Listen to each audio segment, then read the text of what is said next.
విస్తరి ముందేసి పస్తులు పెట్టావే తీపి వస్తువు చుట్టూ తిరిగే ఈగను చేశావే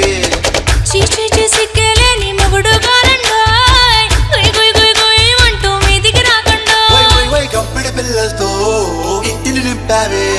సాపాదిండు సంసారాన్ని మేడెక్కించావే ఇరుగు పొరుగు ముందు సరసాలు తండో గట్టి పడుకోరే కుక్కలాగా మీ వాళ్ళు ఏం చేస్తాం ఎక్కేస్తాం ఇట్టాగే డాబాలు